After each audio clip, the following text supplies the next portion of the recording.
Hello, Mario! Land Surveying 1, Session 10, Trigonometrical Levelling, also known as Trig Levelling.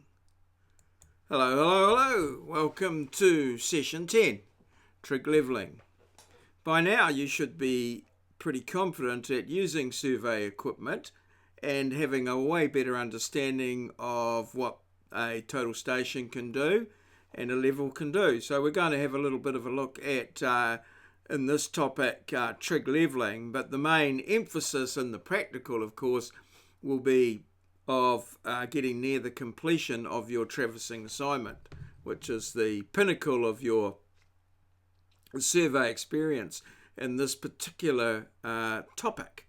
So that's enough for me. Let's get on and see what we've got. So as is the norm with these, we will be looking at the session plan. So we will have a little session in the CAD room, a 2-hour session, where I'll hand out some documents and go through an introduction, which this is going to be a video of, which introduces the session and some of the concepts. From here on in, this particular session, as I say, should be nearing the end of collecting the data for your traverse and starting to get that data and manipulate it into plans and things. Now this is going to involve using Excel spreadsheets and a 12D model to try and get the information across the line. Now these things don't come easy, so you may well need some one-on-one tuition with your tutor, so you need to arrange that early. Also, there's a number of videos and things that are available on the site that will help you through this period of time. However, that's not to say all the information is there. You should be asking questions and requesting. More videos can be made and little problems that come up can be solved along the way. So some of you have had a little bit of difficulty and trickiness closing bearings, but there's also coordinates to close and heights to close. So we've possibly got through the learning from the practical sense, but now we've got to get that in and get plans drawn and reports written. So that's really what the focus is. And then once we've got the assignment squared away, we'll have a little bit of a look at GPS, and then we'll start preparing for the end of year exam, which will be obviously coming up at some point. So I don't quite know what's gone on here. Seem to have lost, got a bit of a scale issue there. Page up. Okay. So that's better. We've got everything there. So there's the practical there. And that's not to say you and your teams cannot come and see your tutoring. That's me, Mario. Come and see me and get access to gear and equipment if you want to get things done outside of scheduled class hours or in your own time. Same thing, that's what it means. Okay, so now key learning outcomes, as is my thing for all of these. So the first learning outcome will be examining the concepts of trigonometrical levelling. Now this is largely a theoretical exercise in the sense that we do trigonometric levelling. What it means is we use the angles and distance information from the total station to work out differences in height, as we did with the level. So in terms of the level is always the go-to instrument. It's the most accurate way of levelling. Then that would be followed with the trigonometric levelling with a very accurate total station. And then the GPS would be the next ranking sort of thing for levelling. So all of them have their place depending on the accuracy your levelling that you require and the budget and requirements of the job. So you'll be looking at trigonometrical levelling, it's a fairly common sort of question that comes up in end-of-year exams. So we do need to know a little bit about it, and perhaps basically how to do the calculations. It also comes up in the levelling for your traverse. So you'll undertake calculations with whole circle bearings. So this is great relevance to closing bearings and just dealing with bearings and angles in general. Calculated a missing line, also known as an invoice or a join. So if you can take two coordinates, you can work out the bearing and distance between them. Or alternatively, you can have a string of lines or vectors, and you can work out the missing line, inverse or join between the start and end of the string of vectors. You will have reduced some trigonometric levelling observations. Obviously in one you looked at the concepts, some observations. Now this 5 here is a thing here where you actually locate bearing errors in traverse. So once you've done a traverse and you've found some errors in it, it is possible to perhaps analyse the information, and that will help you find where the error is. As you've probably realised by now, it is very easy to do the survey work, and provided everything goes well, there's no problems. But if there is problems and errors, it probably takes three times the amount of energy and time to find an error as it does to make it. So that's why having smooth and efficient methodologies for doing work is important. If you can reduce error, it saves time at the end. So we have traverse bearing errors and traverse distance errors. We have little techniques and things that we can use to locate where these errors might be, and that can save us a lot of time. Hopefully you will have closed the traverse that you've done from the information you've got should close. And you will have undertaken topographical measurements with codes, and these I have been explaining on a group by group basis in the field, just simple codes at this stage, and how we code our trigonometric topographical measurements, 2 points. So this enables us to actually download the information and produce a plan very quickly. Effectively what we're doing is we are actually drawing the plan in the field using codes, or joining the dots and things like that. So we do need an understanding of how that works, and hopefully that'll come from your review of the resource material provided on the Moodle site. Okay, so simple survey concepts, trigonometrical levelling. Well, essentially the basis of the concept is that you measure an angle and a distance, and from that obviously you're able to determine the horizontal distance, but also the difference in height. But the key thing with it, and the one where there seems to be a few problems, although it is essentially fairly a basic thing, is that if we start with a known mark with our instrument over it, say RLA, and we measure the height of the instrument, that gives us a level line through there at the instrument height. We then, using the angles and distance of the total station, we are able to measure the difference in height between the total station and the prism that we're observing to, delta H. And we then subtract from that the height of the target, or the prism, or the pole, and that will give us the difference. That would be the difference in height between A and B. If we know RLA, we just add it. So the RL of B, which is what we're trying to determine here, we start with the RL of A, we add the height of the instrument, we add the difference in height, which could be both positive or negative. In this case it's positive, down here would be negative. So we add that algebraically with the correct sign, and then we subtract the height of the target. And that will give us the RL, or the level of B.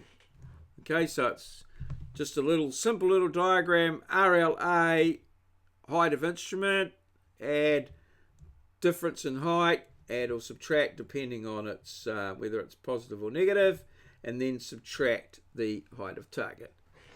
And that will give us the RL of B, and essentially that in a nutshell is trigonometrical levelling. So keep it simple, just draw the diagram and follow the things. Starting at A, RL of A, add the instrument height, plus or minus the difference in height, and then subtract the height of the target or the prism. Okay, now maurieos reminder of the week. Is your diary up to date? It's very important that you keep your diary current and relevant, that you're filling it out. I would suggest the tutorial periods are a very good time to just take 5 minutes, fill out your diary. That would be 10 to, once a week, and that's worth 5% of your total marks. So it's a very worthwhile exercise. So let's get that done now. I'll stop. No, I won't. For you to do it. Get on, get it done, and then move on. Okay, worksheets. Are you up to date with your worksheets? I can't stress how important it is to keep up to date with your worksheets. As I've said for the last 2 weeks, that the people that are up to date with their worksheets seem to get a better understanding or grasp of what's happening in the practical exercises in the field. And this is important. But now we are coming towards the sharp end of the course, and we have a national exam coming up. Now, all of the information you need to answer the questions in the national exam is contained within those worksheets. Well, most of it anyway. So I'm pretty damn sure that if you can get all those worksheets done in an honest and integral way, that you will get over 50% in the national exam. It's no. So if you've done them properly and you've done them and where you've came a challenge, you've addressed the challenge, you will not have any problems. If you haven't, your chances of success are definitely going to be reduced. So get your worksheets up to date. Talking about the national exam, which is coming up at the end of the year, I have been party to the national exam. I know what is in it, and I have looked at some of the questions. By far and away, the majority of the questions that are in it, we have covered quite closely in our course, and there is no reason why those questions would be any of a problem to you. There are, however, some new questions that have not appeared in the form that they were in before in previous exams. And there are some new bits of legislation and some new sort of differences in things as to how things are approached that are contained in the 2017 exam. I'm aware of these, and there are in circumstances where I believe that you may be disadvantaged because I have not perhaps covered or put sufficient emphasis on some of these things, that I will be over the next 3 or 4 weeks endeavouring to cover off some of those things. So I would suggest that you listen very carefully over the next 3 or 4 weeks as to make sure that you're on track with what I'm saying and and some of the information that may be additional to what you have already in some of the earlier topics that we have looked at. So take a careful look at some of these things and pay close attention. Some of them will be covered in a practical sense in the field, some in a theoretical sense, with additional videos and information. So the smart student is paying very close attention to what the tutor is saying closer and closer to the examinations, because very clearly there will be some tips and information that will be coming through that medium that could prove very useful on the day. So the smart money is on the student who attends class and pays close attention to what is being said particularly at this time of year. Okay, the assignment 2 traversing is in full swing now. We've had the Thursday team has perhaps not so good a run with the weather, but certainly the Monday and Tuesday teams have had amazing weather and are progressing reasonably well towards the end.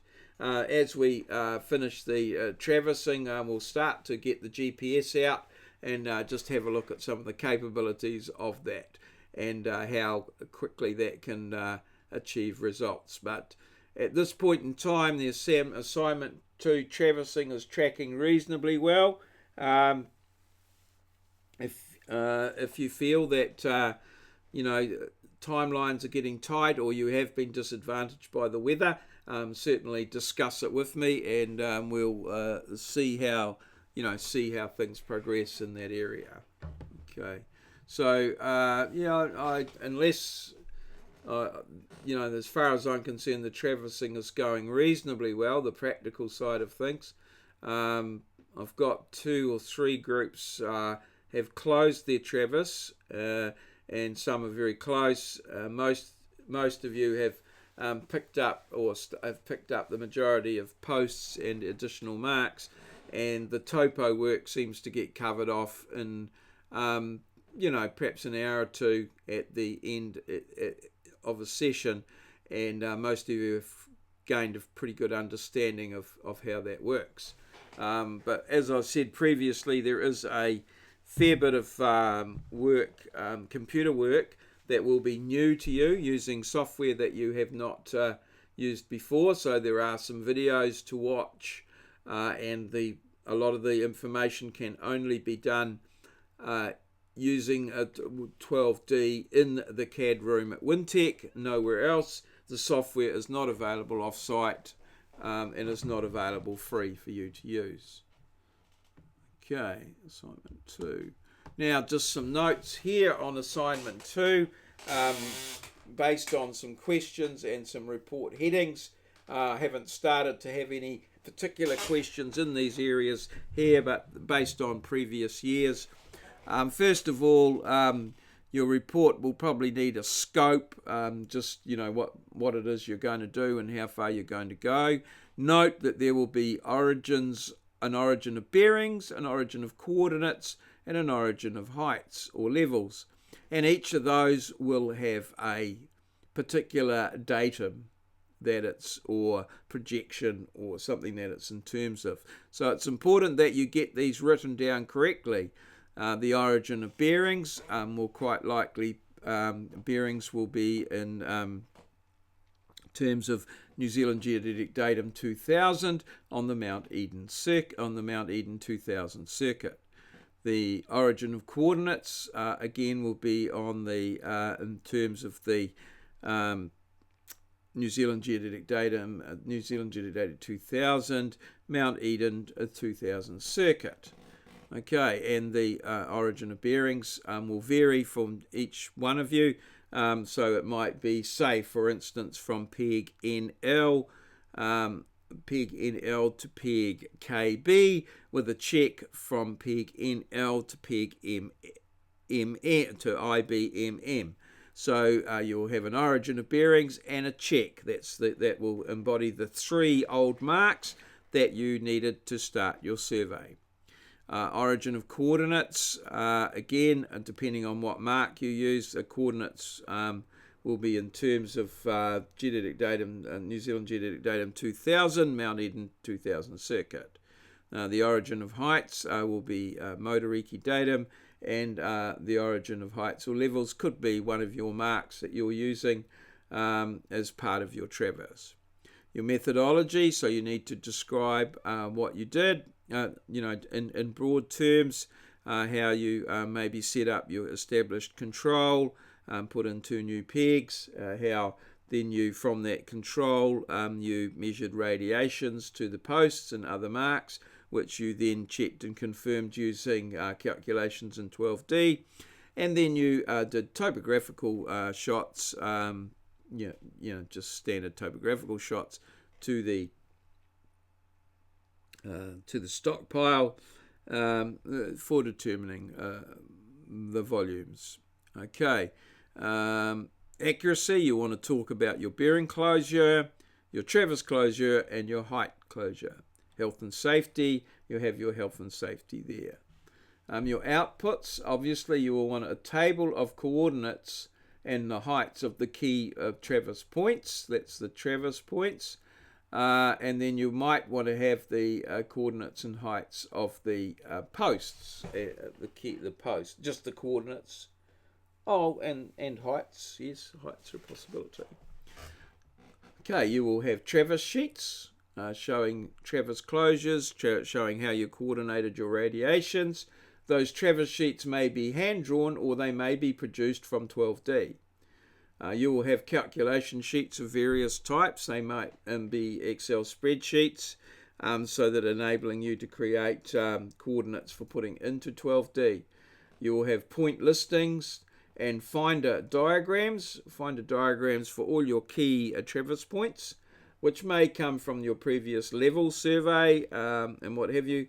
And you will have a plan of the control, possibly the stockpile, and that sort of thing. You will make some recommendations as to what needs to be done with your work, what extra things could be done. You'll draw some conclusions, and then that will all, your attachments will be listed and added to your report. So that's sort of the structure of your report. I do have copies of student reports from previous years that I am happy to let you look at when I am present. However, I will not be handing out copies of those. You are to formulate your own report formats and to get your reports in your own words and looking how you want them, not to make exact copies of other students from previous years, or this year for that matter. So it should be your own individual and unique work. You are trying to show me, your tutor, your capabilities, how good you are, and what have you. And importantly, it should be one PDF document. All right. Okay. And Moodle. So that concludes my PowerPoint notes here.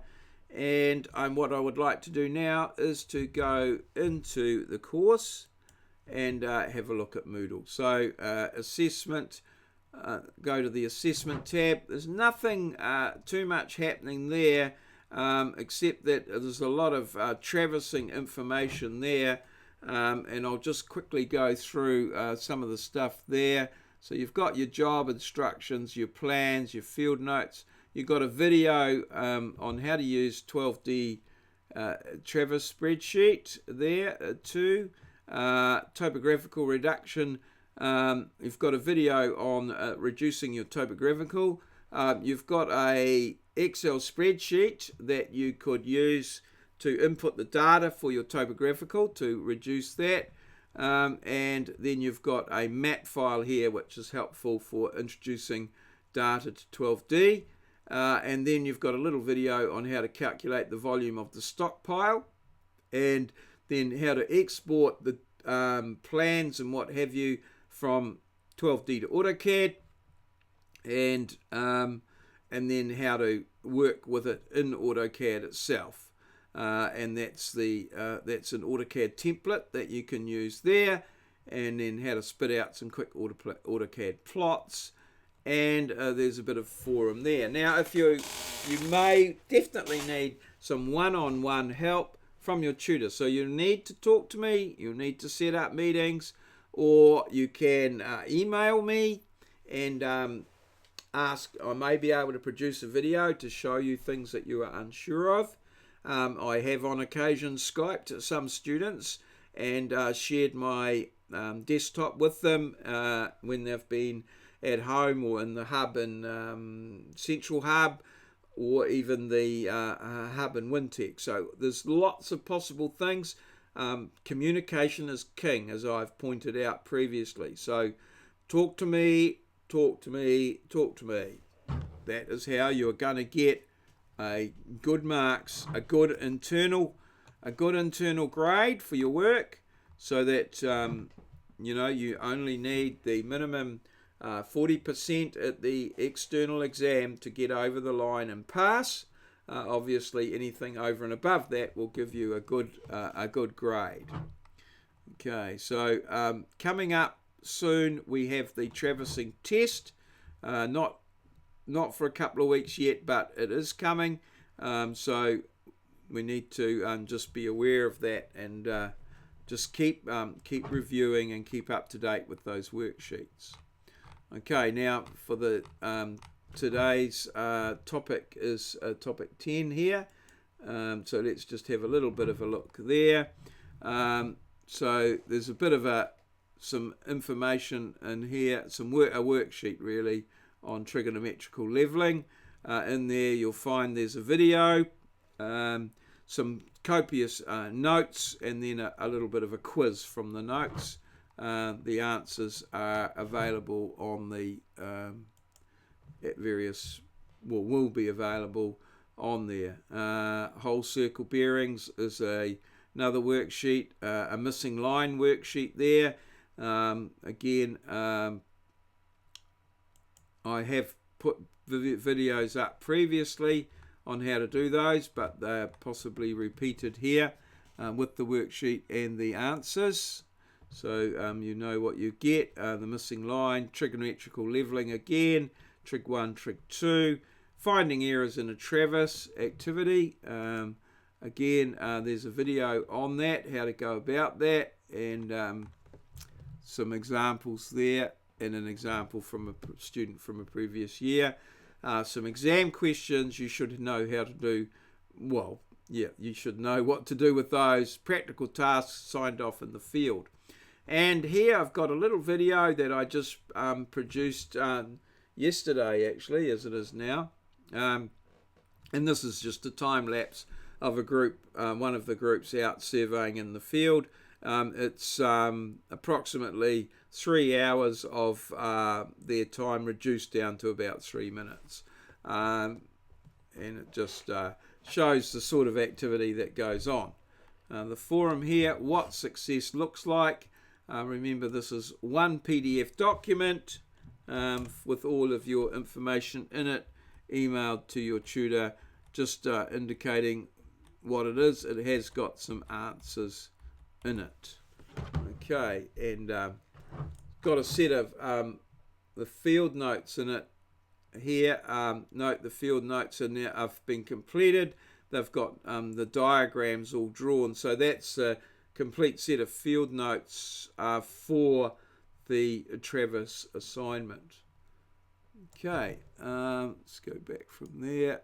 All right, and one other thing on the Moodle site, some people seem to be using my what success looks like thing there with the watermark over it.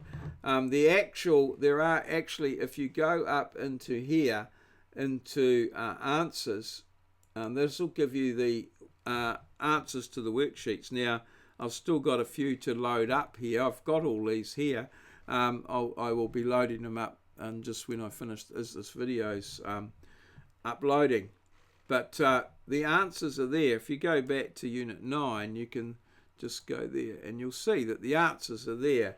Unencumbered, there's no watermark or anything over them, so they're quite clear. But I find that some of you are sort of reading the ones with the watermark over them. So yeah, and there's blank copies of the worksheets, well, generally there. Some of them might have been updated actually, and haven't kept up with them. But you can let me know if you've got the wrong worksheet there as I hand them out. But yeah, we can work with that there. I think perhaps this one here might be practical tasks there. Anyway, Oh, is that the answers? I've got the worksheets, yes, in here. I might have needed to update that one because I think that's has it. Oh, yeah. That one's generally okay. You might find it slightly different to that. I haven't got the motivational little things on, perhaps the one that I handed out before. Okay, so that pretty much brings us to the end of this little introduction. So there's a lot to think about there. Exams are coming up. You need to get internal material completed and what have you. I'm still to return the your levelling assignments. They should be coming soon. Cheers. See you.